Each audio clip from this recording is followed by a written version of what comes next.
Boy, we've got a great one today. For a change, Liz Oyer, who was the pardon attorney during the Biden administration, joins us to talk about the pardons that Trump has been giving out, but not for free necessarily. Turns out that he's departed from the practice that presidents have been using since George Washington pardoned those who fought in the Whiskey Rebellion. Trump's been giving them to his supporters and has been profiting from them. But first, some news of the week. Earlier this week, the Coast Guard said it would no longer classify the swastika as hate speech, but it reversed itself. But why the Coast Guard is classifying hate speech? Well, evidently, if a ship is within 3 miles of our coast and is flying a flag with a swastika or a noose, the Coast Guard can fire on it. The Coast Guard is also in charge of defining what is or isn't pornography. Okay, the real news. President Trump hosted Saudi Crown Prince Mohammed bin Salman at the White House this past week, first at a press conference in the Oval Office. MBS is, of course, a brutal dictator, but he does a lot of business with the Trump Organization, which has been developing a bunch of extremely lucrative projects in his country. And in exchange, Trump is selling the Saudis F-35 jets and providing them access to the most advanced AI chips.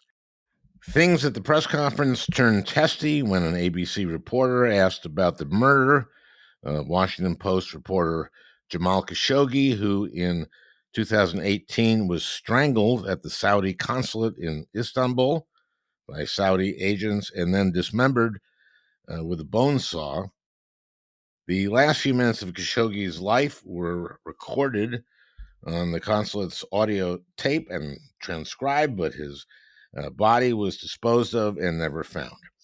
U.S. intelligence concluded that MBS had ordered the murder. So when the reporter asked about it, Trump got very angry at her and lied, saying that the U.S. had concluded that MBS had nothing to do with the murder, and then went on to say this about Khashoggi.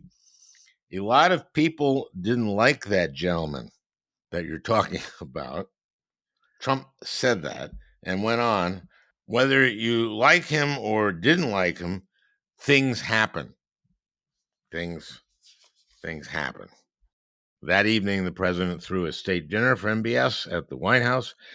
Don Jr. and Eric weren't there. That would have been bad optics. And Elon Musk was there, but he didn't bring his chainsaw. And of course, the House and Senate voted to release the Epstein files unanimously, except for a single vote in the House. And the president signed it after reversing his long-held stance against releasing the files because, according to Attorney General Pam Bondi, there was nothing there. But the files can't be released if there's a standing investigation which could be compromised, and the Attorney General announced that she was starting investigations of Bill Clinton, Lawrence Summers, and Democratic mega donor Reid Hoffman. So those will go on for months and maybe longer, giving the Justice Department the time to redact Trump's name wherever it appears. Will that work? Will Bondi and Trump get away with it? I don't think so. After all, Congress voted 427-1 to open the files. Well, at least we have a great one today. For a change, lawyer Liz Oyer joins us to discuss the Trump pardons.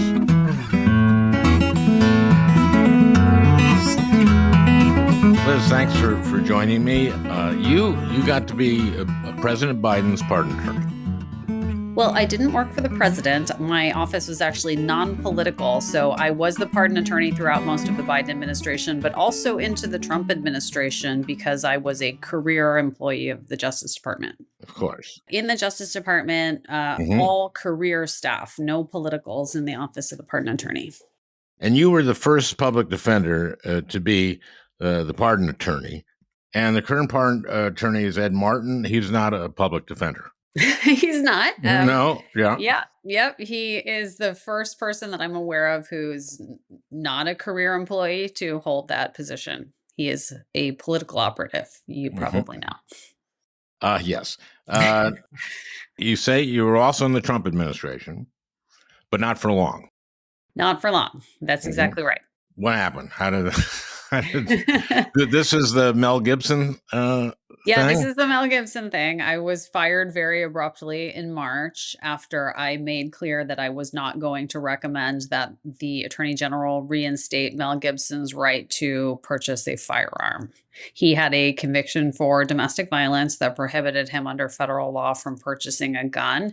He tried to buy a gun, he was denied, and so he asked the Attorney General to use her statutory authority to reinstate his gun ownership rights. And instead of just doing that, her staff asked me to recommend that she do that, which I think was intended to give it a veneer of legitimacy. And I was unwilling to do it because of the serious dangers of people with domestic violence history owning guns. And very shortly after I declined multiple invitations to change my mind, I was fired. Did they end up giving him the right to own a gun? Yes. After I was fired, they did it anyway. Mm-hmm. And a few months later, you testified in front of Congress. Yeah, that's right. About a month later, I testified in front of what was called a bicameral spotlight hearing. So it was just Democrats from both the House and Senate Judiciary committees. Mm-hmm. And you testified that they sent U.S. Marshals to your house? Yes, they did. When they knew you were testifying. Yeah, the Friday night before I was scheduled to testify, the hearing was scheduled for Monday. The Friday night before, I was at a performance at the Kennedy Center with my parents and my husband when a DOJ employee, out of the goodness of their heart, contacted me around 9 o'clock at night to give me a heads up that there were armed special deputy U.S. Marshals on their way to my home to deliver me a letter. And what did the letter say? The letter was a warning about testifying. It warned me of all of the legal risks that I would face by testifying before members of Congress. Boy, that's creepy. Did Bondi ever apologize for that? No, nobody ever apologized for anything, but I'm not in need of an apology. That was obviously very upsetting for me and my family because at the time I have a teenager. My teenager was home alone. I wasn't home when I got word that these folks were on their way to my house. They were supposed to arrive there at 10 o'clock at night. And this person inside the Justice Department was able to help me get those folks called off when I shared that I was really concerned about, how upsetting it was going to be to my child to see these people show up at the door. Oh, well, that's nice. Okay. How did the pardon get in the Constitution? Now, Hamilton advocated for the president to have the pardon in the Federalist Papers, right? Yeah, the pardon power was hotly debated among the founders, and ultimately, largely due to the influence of Alexander Hamilton, it was put in the Constitution, despite the fact that it's really a vestige of monarchy. The pardon power was historically a power of kings. Yeah. So some of the founders were skeptical of whether there was any place for that in our constitutional democracy. But they vested it in the president. Well, it was first used by George Washington for the Whiskey Rebellion or something. Yeah, it had been used. It's been used throughout history by presidents sort of trying to, I think, move past historical events for the purpose of trying to bring unity to our country at different times. Different presidents have used it with that goal. I think the founders of the Constitution just assumed the president was always going to use it for the public good or for what the president viewed as the public good. Right. But that hasn't been how it has played out under the current president, unfortunately. I mean, candidly, there have been times throughout history when different presidents have granted pardons that have been ill-advised and have not been well received by the public and have been rightly criticized. But for the most part, most presidents have tried to use the pardon power in a way that serves the public good. Okay, well, so back to your job. What was the process under Biden anyway? And I assume under pretty much every president before him, but what was the process? How does it work? Someone applies for a pardon, right? Yeah, the Office of the Pardon Attorney has existed in some form within the Justice Department for over 100 years. And the role of the office is to make recommendations to the president about who is deserving of clemency. Thousands of people, even sometimes upward of 10,000 people per year apply for this form of relief through the Justice Department. And they have, there's an application process in place that is really quite rigorous. To get a recommendation in support of clemency from the Office of the Pardon Attorney, you have to cross a number of hurdles that are all based on merit, showing that you really deserve the opportunity to be considered for that extraordinary form of relief by the president, and that you've earned it, and that if you are granted clemency, you will not go back out there and embarrass the president or endanger your fellow citizens by committing future crimes. So who speaks to these people who are applying? I mean, most of them are in prison, are they, or some formally in prison?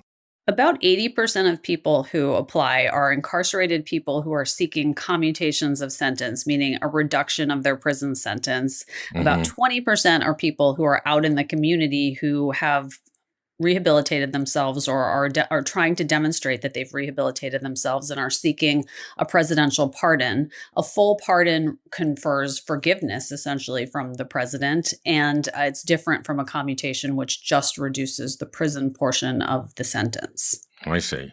Did Biden grant more acts of clemency than any other president? He did. He granted a whole lot of commutations of sentence at the end of his administration that added up to quite a large number. He actually granted very few pardons compared to some other presidents. He only granted 80 pardons, but he granted quite a lot of commutations of sentence. Okay. And a lot of these were drug, like marijuana, or what were they? The majority were for drug offenses. Starting under President Obama, there was a lot of interest in using the clemency power to correct some of the excessive sentences that were imposed in the war on drugs era.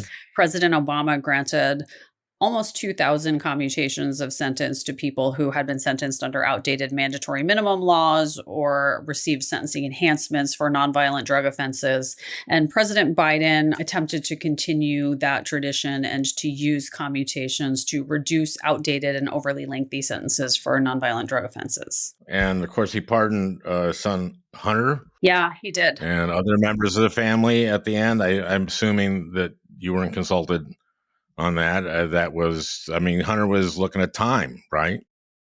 Yeah, that Al, I mean, really, frankly, was very disheartening to me and to my colleagues who were not consulted about that, who would not have recommended that, and who believed that that really diminished the pardon power in the eyes of the public. I think that it unfortunately laid the groundwork for abuses of the pardon power on a much larger scale by Donald Trump in a way that is much more corrupt. So yeah, that was a low point for the use of the pardon power, was President Biden's pardon of his son Hunter. On the other hand, I understand. It's your son and your only surviving son. And well, one of the things that folks were critical of, including myself at the time, was the way that was messaged was sort of, my son has been treated unfairly by the criminal justice system. My background coming into the role of pardon attorney was as a federal public defender. So I did that job for 10 years before I joined the Justice Department. And I have seen how harsh the criminal justice system can be in many cases. It felt, unfortunately, like President Biden was not able to see that aspect of the justice system until it hit very close to home with his son, Hunter. But, lots of other people have sons who are being treated in ways that seem unfair to them by the criminal justice system. And I think a lot of Americans viewed the selection of the president's son to receive a pardon as, favoritism, nepotism, that sort of thing. We're going to take a quick break. We'll be right back with Liz Oyer. Hey, everybody. I'd like to get an update on how Nellie is doing. Now, Nellie is Peter's dog, who's been enjoying our sponsor, Ollie's protein-packed meals. Now, Peter, tell me about Nellie. Nellie's great. Nellie's great. She is about 7 years old, we think. Her backstory is a little cloudy, but we adopted her during COVID. And how long has Nellie been eating Ollie? She's been eating it for 3 months. And here's the thing. Ollie bought ads on the show about 3 months ago, and they sent us a package so that she could try it out. And she loved it so much that we actually just became members of Ollie. We just bought our own membership. I bet. Imagine that happens a lot. Yeah, I'm sure it does. It was immediate how her behavior changed, her appearance changed. We were just out on our walk. She gets so excited for her walks now. She's a much more active dog. Wow. What are the meals like? So what you do is when you sign up for Ollie, you give them some information about your dog. You can give them a photo, but you tell them how old the dog is, how much they weigh, and they sort of cater a menu based on what your dog needs to be eating. And so then they send these packets of things like pork with blueberries and chicken with carrots and really delicious sounding meals if you're a dog. Well, we're a human. Some of that sounds pretty good. I haven't been brave enough to try it. And she's been enjoying all this, and she's on her third month of this. She's on her third month, Al, and we're going to keep going. Well, thanks, Peter. Your dog's well-being starts with their food, and that's why Ollie delivers fresh, human-grade food that your dog will love. That's right. Head to ollie.com/Franken, tell them all about your dog, and use code Franken to get 60% off your welcome kit when you subscribe today. And we are back with Liz Oyer. Let's move on back to Trump. First term, he didn't grant that much clemency, right? He granted enough. Clemency was a mixed bag under Trump 1. Mm-hmm. There were a lot of people who were politically connected with the president who received pardons. People like Michael Flynn, Paul Manafort. Yeah, exactly. And Jared Kushner's father and... Yes, there were people who leveraged political connections to get pardons, and those did not go through the ordinary vetting process. Right. But there were some deserving people who received pardons under Trump's first administration as well. I think that was largely the influence of Jared Kushner and Ivanka Trump, who have been known in some circles as supporters of criminal justice reform, and were trying to ensure that some folks who didn't have political connections were also considered for clemency. This is in contrast maybe to this term. In very stark contrast to the current term. Under the current Trump presidency, it's really all about political connections and money who is being considered for pardons. There's nobody who is receiving serious consideration for clemency who even comes close to meeting the criteria that have long been used by the Justice Department for recommending clemency to the president. Well, the first day, he, of course, pardoned 1,600 or close to 1,600 of the rioters or the people who came into the Capitol. I'm guessing you weren't consulted on that. No, it was the first. It was the first day of Trump's presidency, and I got a news alert on my phone, just like the rest of America, announcing that these pardons had come down. It really came as quite a shock. Were you part of the administration then, or had you already been hired? I was still working in my, same office, same job as pardon attorney. I believed naively, it turns out, that there was a path forward for clemency work even under this new administration. And it turned out not to be the case. Nobody was interested in my opinion or advice. And in fact, nobody was interested in following the traditional guidelines that the Justice Department plays in the clemency review process. So these pardons and the commutation of the Proud Boys and the Oath Keepers, the Oath Keepers, those two got commutations. Yeah, a handful of folks got commutations, I think about 8 or 9, and then everyone else got full pardons. And some of these folks have leveraged those pardons into relieving them of convictions for other offenses as well, which has really been quite incredible to see. A couple of the January 6th pardoned defendants have gone on to commit new crimes and to make the argument that the guy just got pardoned for a gun crime who Trump gave him a second pardon. Yep. He got a second pardon for a crime that was committed subsequent to the January 6th insurrection. Now, there's kind of a long list of surprising pardons from Trump, and you've spoken out about he's changed the process and hasn't consulted with the Justice Department much. Is he does it himself largely, or? Well, it seems like the pardon operation is running out of the White House for the most part, although the current pardon attorney, Ed Martin, is in the president's ear about some of these MAGA related cases. Ed Martin, who now occupies my old job, is known for his work in the Stop the Steal movement. He's an election denier who is really a political operative masquerading as an attorney. He occupies the role of pardon attorney, and he also occupies the role of weaponization czar, he calls himself, in the Justice Department. So he's got sort of a dual role of dispensing pardons to MAGA supporters and loyalists and using the justice system to prosecute enemies of Donald Trump. It is a made up position, but one that he has used in ways that are very destructive to the justice system. Mm-hmm. Earlier this year, this is Martin. He was the acting U.S. attorney for D.C., right? That's right. But Trump pulled his nomination because even some Republicans were objecting to him. And he was a big defender of the January 6th rioters. Did he defend some of them? He did. He represented some of them as a defense lawyer. And then as U.S. attorney, he presided over the dismissal of their cases. And he believed that Trump won. He's a denier.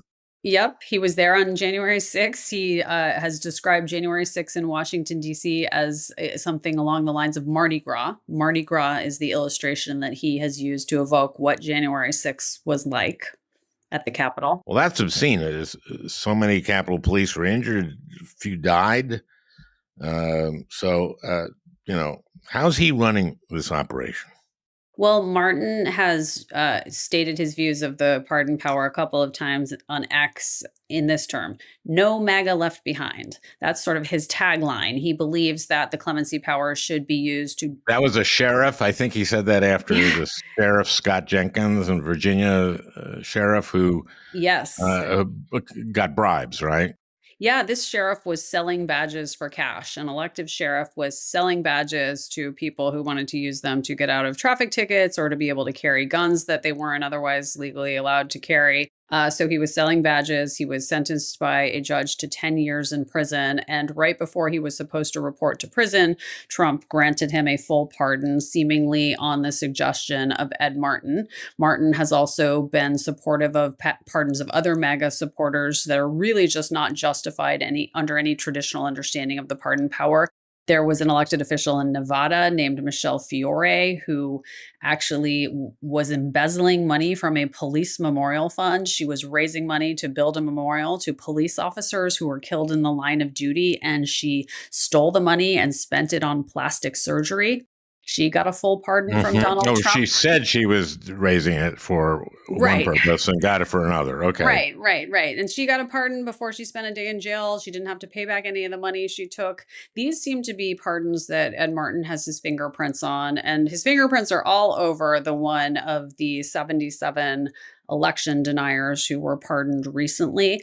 That's a case in which Martin again had tweeted, "No MAGA left behind." He sort of came to the defense of these folks who were involved in trying to overturn the 2020 election results. Now, these were like some famous ones, Giuliani. Yeah, there were a lot of folks in Trump's inner circle, Mark Meadows, John Eastman, Sidney Powell, a lot of the lawyers who were involved in the efforts to overturn the election results have been investigated and charged around the country with crimes involving interference with state election laws. But he can only give federal pardons, right?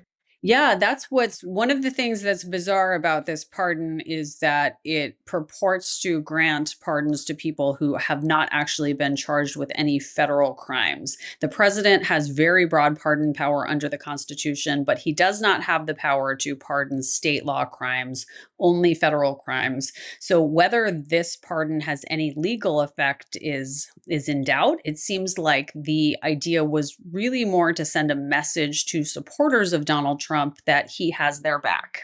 That he can violate, but next time violate a federal law. Yeah, well, On his I think behalf. he's counting on folks not necessarily appreciating that distinction, but I think it's intended to send a message to his supporters in advance of the 2026 election that they can do what they need to do in the name of Donald Trump, and he will have their back. They can expect that they will be considered for relief through the pardon process for any crimes that they may commit in his name, which is really a scary message to be sending in the current climate where we already have a great deal of political violence. We had a major crisis in this country over the failure of a large part of our population to accept the results of a democratic election. So this is a very dangerous use of the pardon power, even if it doesn't really have a great legal effect on these cases.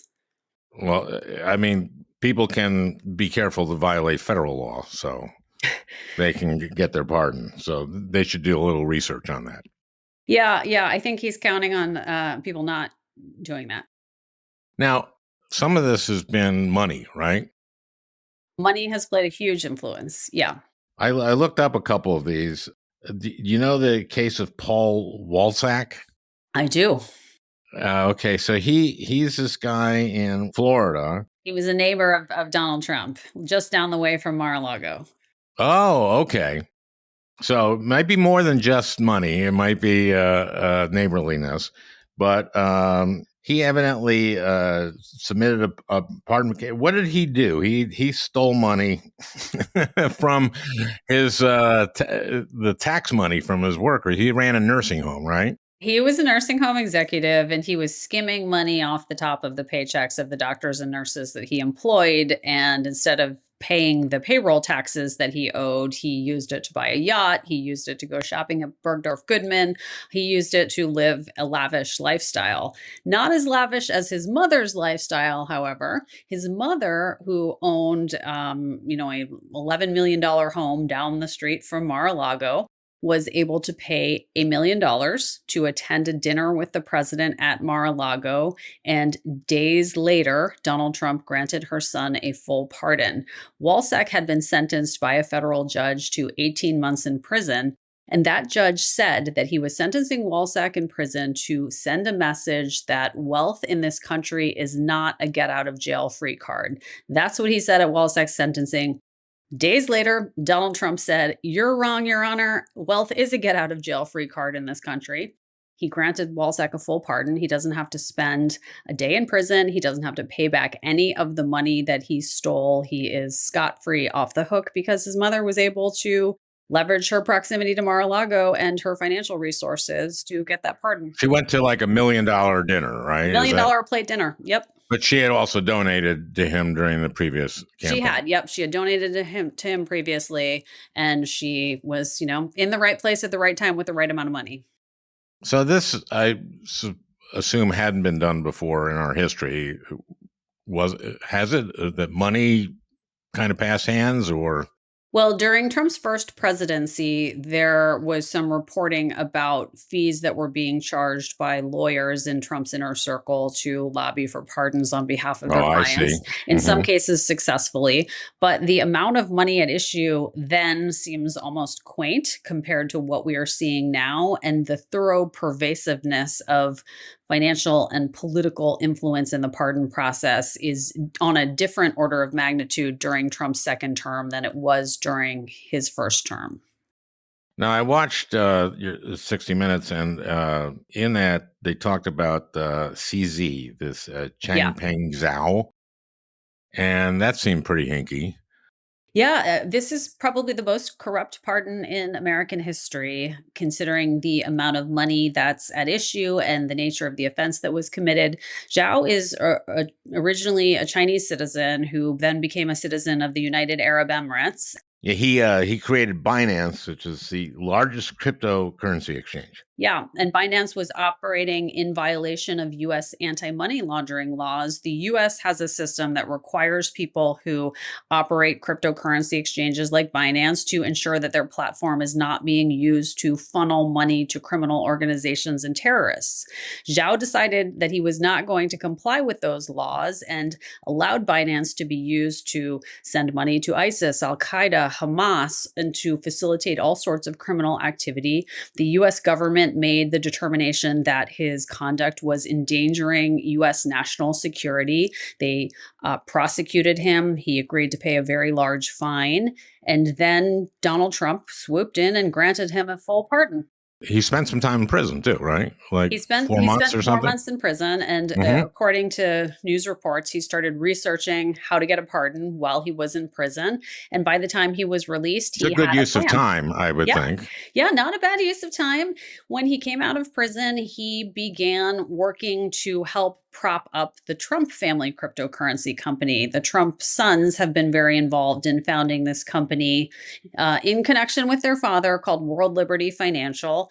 And Zhao saw an opportunity to boost the success of the company. In the biggest thing he did to facilitate that was he brokered a $2 billion investment in the company to ensure the successful launch of it. And that has carried the company to this day, earning tens of millions or maybe even hundreds of millions of dollars in profits for the Trump family and people in Trump's inner circle. And after he did that, he got this pardon from Donald Trump. He does not meet any of the traditional criteria for consideration of a presidential pardon. He would never have been recommended for a pardon under the Department of Justice's longstanding criteria. But Donald Trump doesn't care about those sorts of things. He granted him a full pardon despite the fact that he's someone that the US government identified as endangering our national security. So this is very disturbing, of course. Very, very. Yeah. I mean, this should be alarming to all Americans. Nothing that's happening in the pardon space is really a partisan issue. This is an issue that gets at the integrity of our justice system, our safety in our country, the rule of law. So it honestly has surprised me, and maybe this sounds naive and Pollyannish, that we haven't seen outrage on both sides of the aisle about how the president is using the pardon power to the detriment of the American people who he is entrusted to serve. Well, the founders gave this to the president. They did, and they assumed that the president would use it in the public interest. I don't think that it occurred to any of our founding fathers that the president would use the pardon power systematically in his own personal interest at the expense of the American people. And this, I don't know, we couldn't get a constitutional amendment to change that, and how would we change it? Well, because it's in the Constitution, you're right. It would take a constitutional amendment to rein it in or to remove it from the president. And given that, we've got a Congress that could barely pass a budget to fund the government, a constitutional amendment does not seem likely in the near term. But there is much more that Congress could be doing to demand accountability and transparency in the pardon space. They could require that the president promptly disclose pardons that are granted and provide a rationale to the American people for the use of the pardon power. They aren't disclosed now? Not in any systematic way. Throughout history, even in Trump's first administration, there is generally a press release that accompanies the granting of a pardon that explains who's been pardoned and generally some rationale as to why. That has not been happening during this administration. Really? And we're sometimes finding out about pardons after the fact. Sometimes days have passed since the pardon was actually signed. They're just sort of trickling out, which raises questions as to whether there may be more pardons that have been signed that we don't yet know about. We're going to take a quick break. We'll be right back with Liz Oyer. Now, you may have heard me talk about OneSkin before. I had started to notice the inside of my arms were beginning to look like crepe paper, which makes a bit of sense. I'm 74 years old, Well, crepe paper, no more. And that's all thanks to OneSkin. My skin is now hydrated and moisturized. And I'm not alone. Customers consistently rave about how their skin is smoother, firmer and healthier looking, with results that get better over time, improving both the appearance and the overall health of their skin. No wonder OneSkin's products have over 10,000 five-star reviews. That's because all of OneSkin's products are designed to layer seamlessly and replace multiple steps in your routine, making skin health easier and smarter at every age. Now, I've never been one for a skin care routine, but OneSkin makes it as simple as can be. All you have to do is pat your skin dry and apply twice a day. At the helm of this iconic skincare brand is their founding all-women team of longevity scientists with PhDs in stem cell biology, skin regeneration, and tissue engineering. OneSkin is changing how we age by focusing on skin and scalp health at the cellular level. Powered by their patented OS01 peptide, every formula is designed to keep skin healthier, stronger, and more resilient over time. For a limited time, try OneSkin with 15% off using code Franken at oneskin.co. That's 15% off oneskin.co with code Franken. After you purchase, they'll ask you where you heard about them. Please support our show and tell them that we sent you. And we are back with Liz Oyer. Well, we know about George Santos. We do, yeah. George Santos got a commutation of his sentence from Donald Trump, so he's out of jail.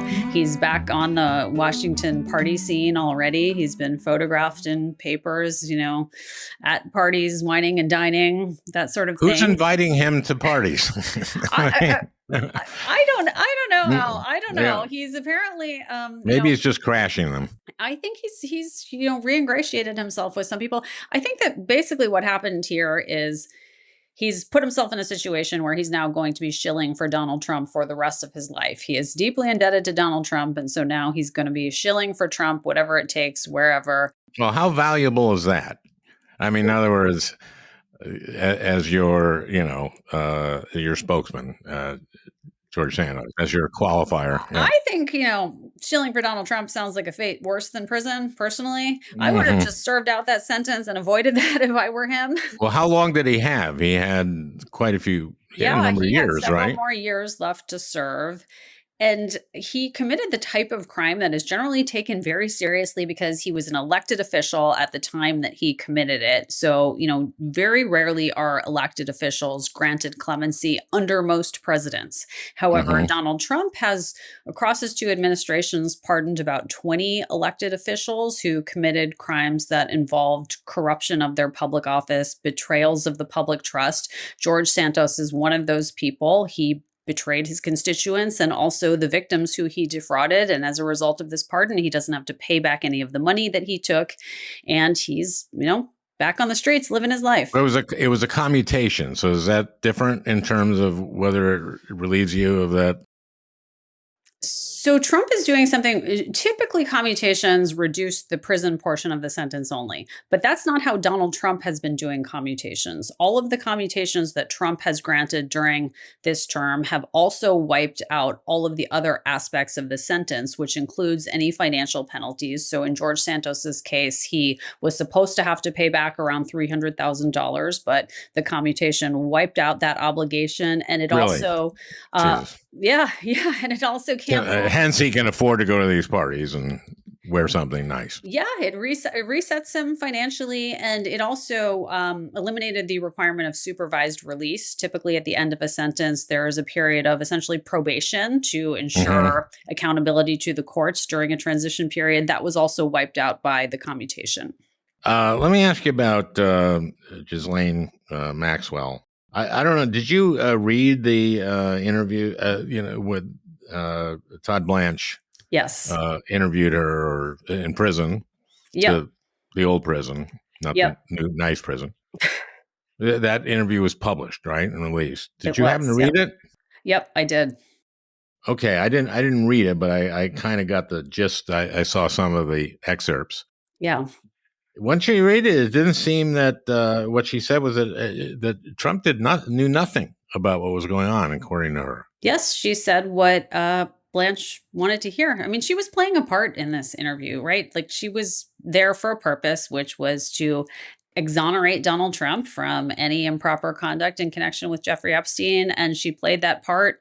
Todd Blanche, who was interviewing her, did not push back on any of her assertions. And shockingly, he didn't show her any documents that seemed to contradict what she said in that interview. He just let her say what he wanted to hear and said, "Thank you very much," and transferred her to this nice new prison.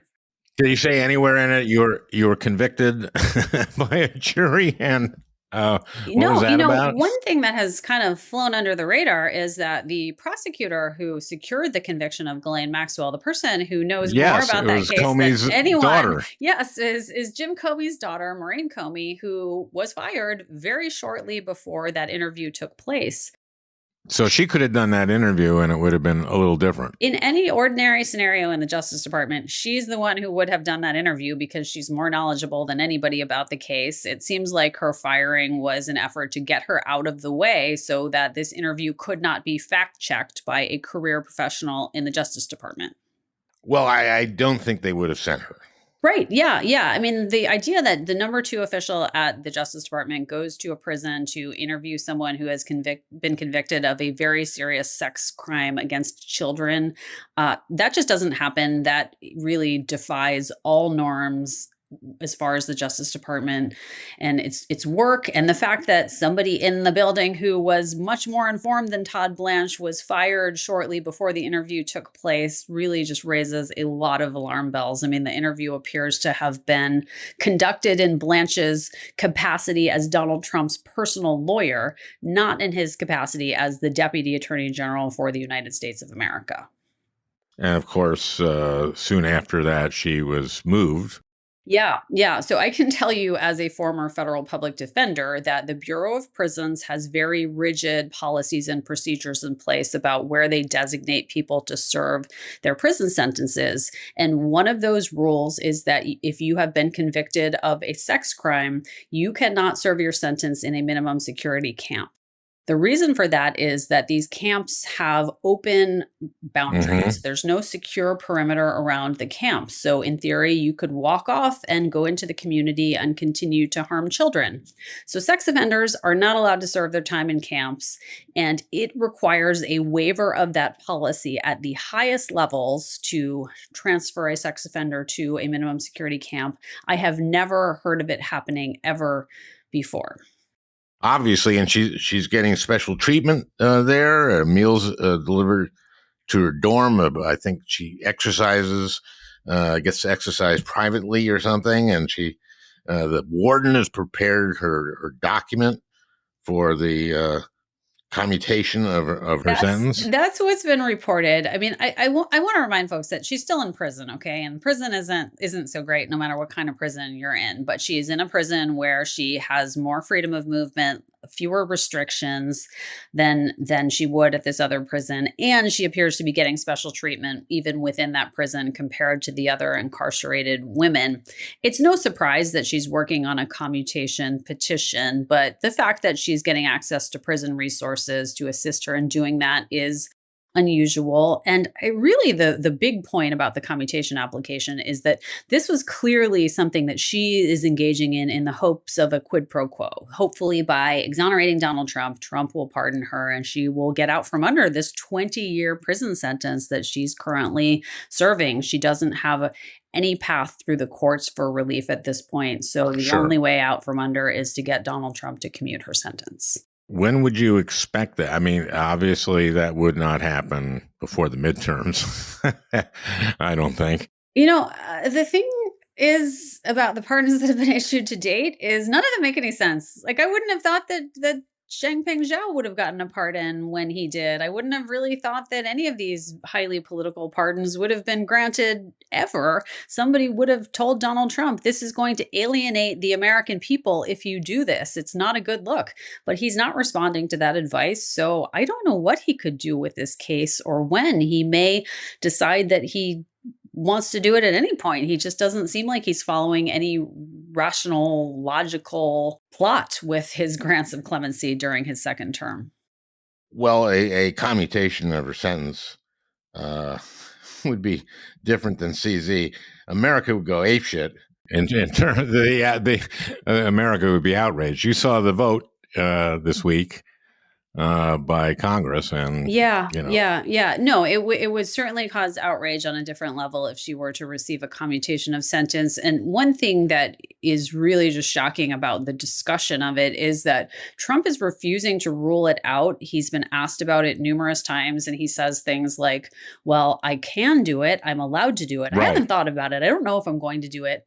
And by even entertaining the possibility, he is really making a mockery of the seriousness of the offense that she was convicted of, and he is betraying the victims of her crime.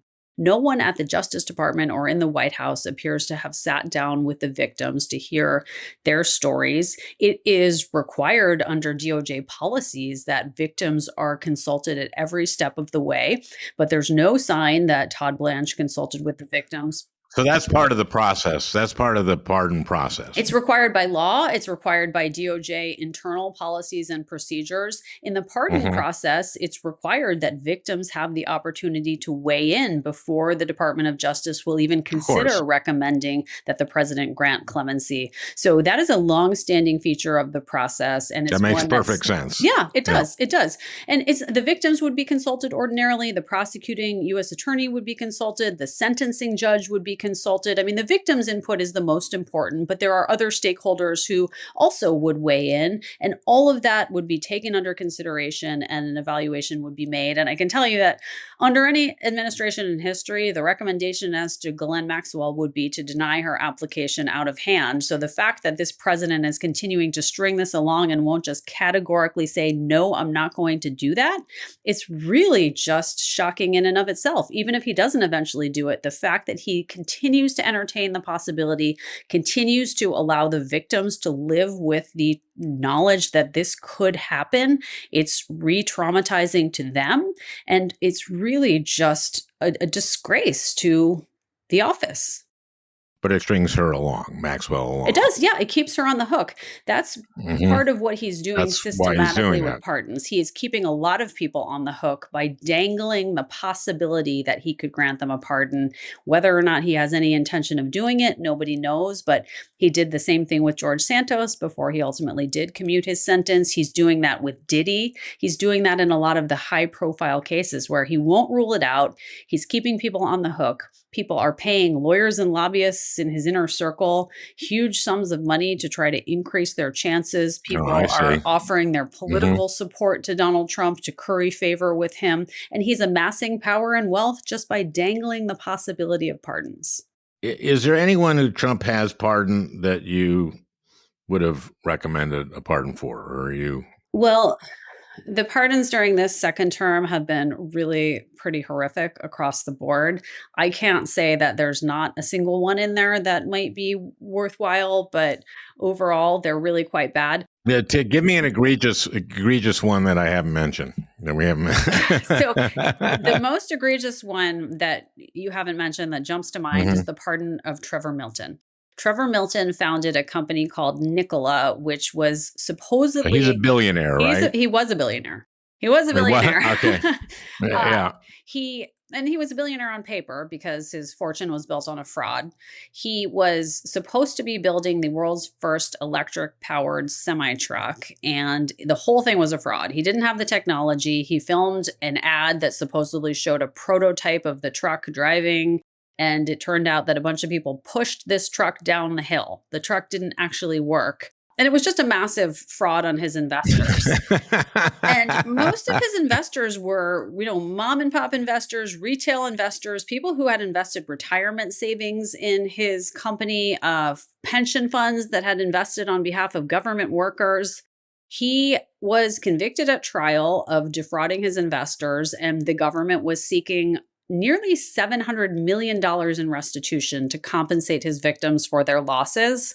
Donald Trump swooped in before Milton was sent to prison to serve his time, and he pardoned him. He granted him a full pardon, so he didn't have to go to prison, and he doesn't have to pay back any of this money. Milton had donated about $1.8 million to Trump's campaign and related causes, and he leveraged that donation into a full pardon. And nobody consulted the victims. Nobody consulted the prosecutors on the case. Nobody consulted the sentencing judge. He just got this full pardon from Donald Trump based seemingly on political donations. Jesus. And meanwhile, there are thousands and thousands of ordinary Americans whose applications are piling up at the Justice Department. When I last checked, there were about 15,000 applications pending. The number now has not been updated since before the government shutdown, but I've heard that it's closer to 20,000 people who are patiently waiting their turn. That's a lot of applications. I mean, I saw the numbers for when Obama was president and when Biden was president. Biden, of course, gave clemency to a much higher percentage of those who applied. Yeah, the issue here is that, there's no path forward for ordinary people who are deserving in this administration. And that wasn't entirely the case during Trump's first presidency. And I want to acknowledge that there were some worthy people who received clemency during Donald Trump's first presidency. There were some very deserving people who got clemency based on merit, not based on money and political connections. There were some who received clemency then who were not deserving. But, there were some really legitimate ones in addition to the illegitimate ones. Now it's all illegitimate. The whole process has been thoroughly corrupted and delegitimized. Well, thank you so much for coming on. And now you go as Lawyer Oyer?